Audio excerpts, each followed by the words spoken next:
Itukuze damu ya Kristo. Mpendwa mtazamaji wa Mwangaza Digital, nawe msikilizaji wa Mwangaza FM, karibu katika tafakari ya ujumbe wa Mtakatifu Gaspari leo tarehe 10 ya mwezi wa pili, unaosema: Yesu awe katika akili yako, Yesu katika midomo yako, Yesu katika kazi zako zote. Yesu awe katika akili yako, Yesu katika midomo yako, Yesu katika kazi zako zote.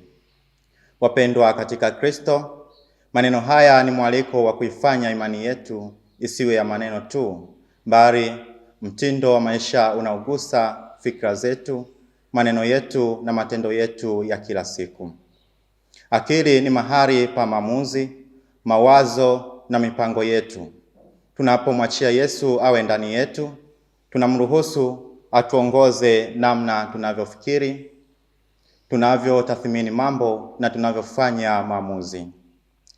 Yesu akiwa katika akili zetu hutusaidia kufikiri kwa upendo badala ya chuki, kuamua yaliyo mema badala ya mabaya. Tunapomtangaza Yesu kwa maneno na kwa mwenendo mzuri, tunakuwa mashahidi wake, na hivyo tunakuwa daraja la kuwaleta wengine karibu na Kristo. Mtakatifu Gaspari aliamini kwamba kazi ya Mkristo ni kuifanya dunia iwe mahali pa Kristo kutawala, na hivyo hii hutokea pale ambapo tunamwalika Kristo katika maisha yetu ya kila siku. Yesu akiwa katika kazi zetu, maana yake tunafanya kazi kwa bidii na kwa uaminifu, na tunahudumia wengine kama tunamtumikia Kristo. Ndugu zangu, Ukristo wa kweli ni umoja wa fikra, maneno na matendo. Pale Yesu anapokuwa katika akili zetu, midomo yetu na kazi zetu, maisha yetu yanakuwa ni sala endelevu.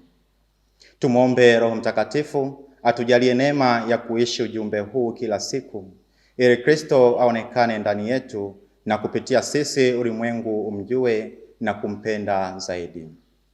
Niliyekuletea tafakari ni mimi Frateli Alex Lumala wa shirika la damu azizi ya Yesu. Itukuzwe damu ya Kristo.